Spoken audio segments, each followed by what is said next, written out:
vous avez droit de savoir. Merci de nous rejoindre dans cette émission, une émission qui s'intéresse aujourd'hui à la justice internationale en recevant sur ce plateau un connaisseur, celui-là même qui a été le président de l'association des avocats du TPIR, le Tribunal pénal international pour le Rwanda. Maître Reti Amouli est notre invité. Merci d'avoir accepté notre invitation. C'est moi qui vous remercie. Vous avez suivi de bout en bout pour cette série de procès par rapport au génocide au Rwanda en 1994.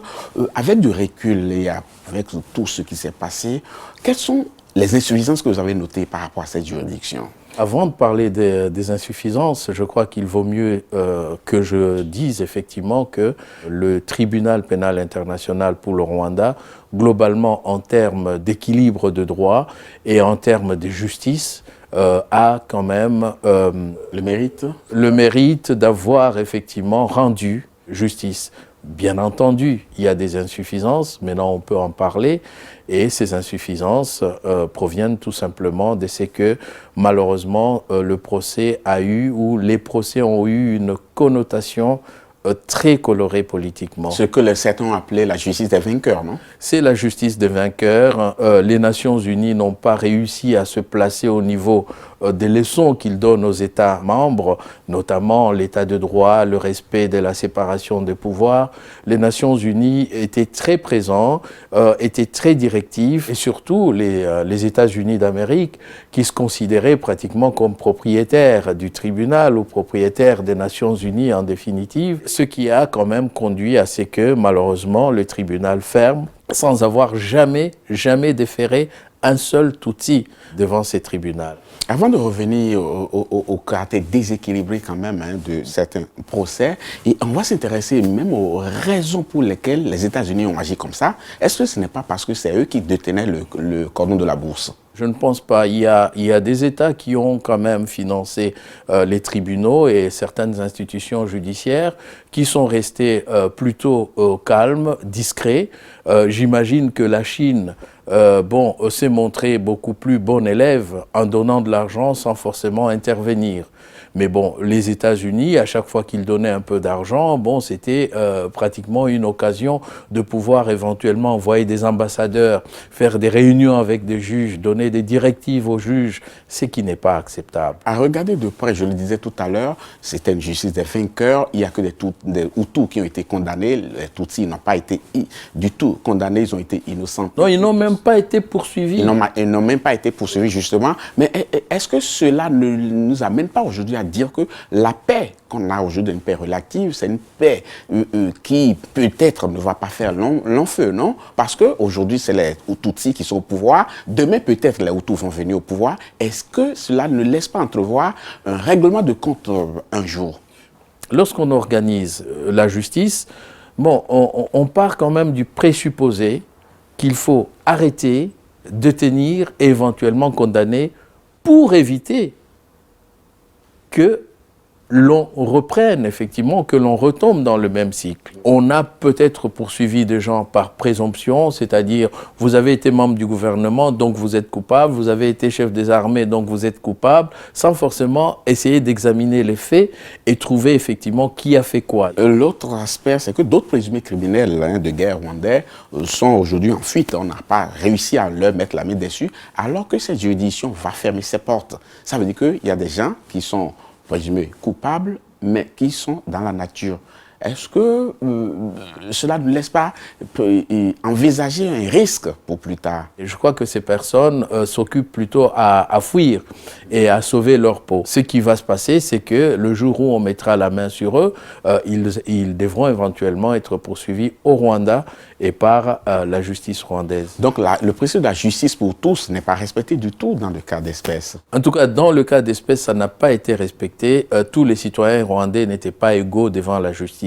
Et même tous les accusés du TPIR n'étaient pas égaux devant la justice. Les acquittés du TPIR n'ont pas trouvé d'État à les recevoir. Mais c'est surprenant cela, parce que ceux qui ont été condamnés, on a pu trouver, certains pays ont répondu, on leur a trouvé des prisons où ils croupissent aujourd'hui. Mais ceux qui ont été innocentés restent toujours en détention préventive. Oui, c'est en cela que l'attitude des États, et surtout les États membres permanents du Conseil de sécurité des Nations Unies, a été décevante. La moindre des choses, c'est de considérer que lorsqu'on a été innocenté par la justice, on doit être considéré comme innocent.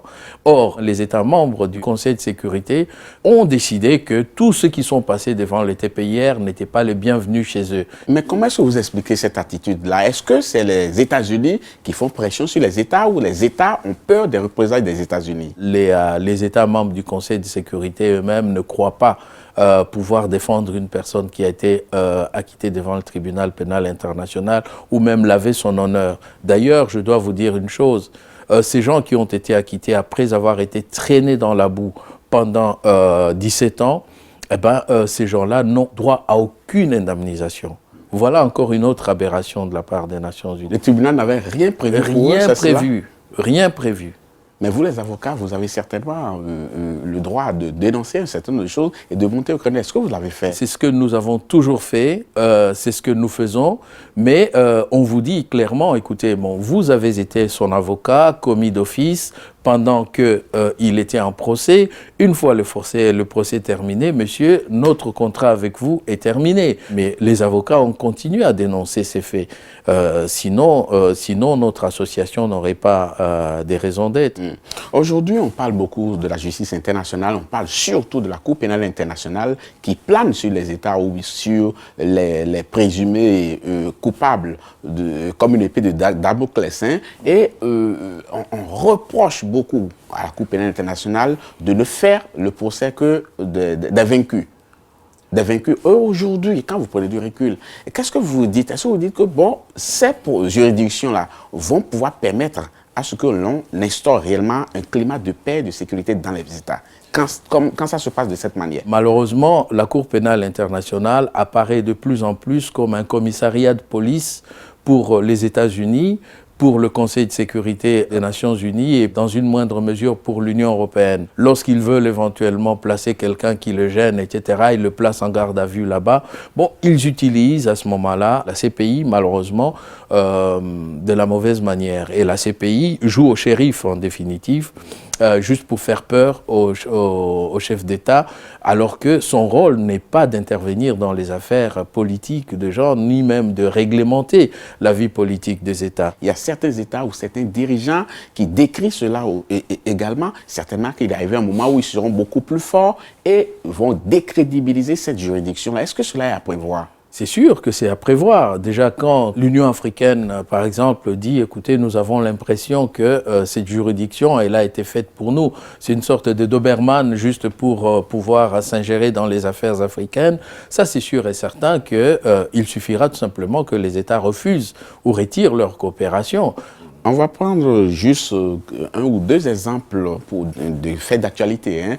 L'actuel président élu du Kenya était soupçonné par la Cour pénale internationale, il devait répondre d'un certain nombre de choses. Il vient d'être élu chef d'État. Qu'est-ce qui va se passer? Dans les statuts de la Cour, la qualité officielle d'un prévenu bon, n'a aucune incidence sur la procédure. Donc en fait, légalement, ils peuvent toujours continuer à le poursuivre et il ne peut pas exciper de cette qualité. Bon, c'est vrai que cette disposition parle plutôt de la qualité au moment où on a commis les faits. Or, dans le cas d'espèce, il a qualité de chef d'État après avoir commis les faits. Bon, est-ce qu'il peut être poursuivi? Bon, logiquement, oui. Mais de manière concrète, je pense qu'il sera très difficile de... Le cas Omar al-Béchir est là, oui. Le président soudanais, voilà. Et qui assure contre lui un mandat d'arrêt international. Ceux qui sont là pour pouvoir faire triompher la justice essayent éventuellement de servir de porte-étendard des intérêts politiques. Tous nous savons très bien que le Sud-Soudan, Darfour, a été pratiquement agité très fortement par une partie des gens qui, au niveau de la stratégie internationale, tenaient absolument à voir le Soudan balkanisé. Ils ont obtenu la balkanisation et je pense effectivement que si Bachir n'était pas poursuivi en justice, il n'aurait peut-être pas cédé. Malheureusement, on voit aussi d'autres chefs d'État qui visiblement pourront sauter un jour ou se retrouver devant la Cour pénale internationale, mais les États et même le procureur estiment que ce n'est pas opportun de les poursuivre tant qu'ils ont encore besoin d'eux et de leur service là où ils sont en train d'agir. Donc, si je comprends bien, en quelque part, on se fait instrumentaliser. Ah bah, quelque part, malheureusement, c'est les États africains qui se font instrumentaliser jusqu'à présent. On n'a pas l'expérience des États d'Amérique du Sud, d'Amérique du Nord, d'Europe, etc., qui sont poursuivis pour cela. Et Dieu seul sait qu'il y a quand même beaucoup des massacres qui se sont faits de par le monde, mais où finalement personne n'ose et personne ne peut poursuivre. J'aurais quand même voulu attirer l'attention à la fois de vos téléspectateurs et éventuellement de ceux qui nous écoutent sur le fait que des millions de femmes sont violées tous les jours. Il y a déjà 8 millions de morts au Congo. La question fondamentale, c'est de savoir pourquoi les Nations Unies, qui ont été promptes à faire un tribunal pour l'ex-Yougoslavie, à en faire un pour la Sierra Leone, à en faire un pour le Rwanda, à en faire un pour le Liban même, et pourquoi les Nations Unies tardent encore à instaurer un tribunal pénal international pour la RDC. Maître Reti Amouli, on vous a entendu. J'espère que ceux qui doivent entendent, et s'il faut agir, ils agiront. En tout cas, ce serait pour le bonheur de tous ceux qui croient en ces juridictions et en ces grandes puissances. Merci beaucoup d'avoir été des nôtres. C'est moi qui vous remercie. Quant à vous, chers téléspectateurs, nous sommes à la fin de cette émission. Merci beaucoup de l'avoir suivi. Prochain rendez-vous très bientôt pour un autre numéro. À bientôt.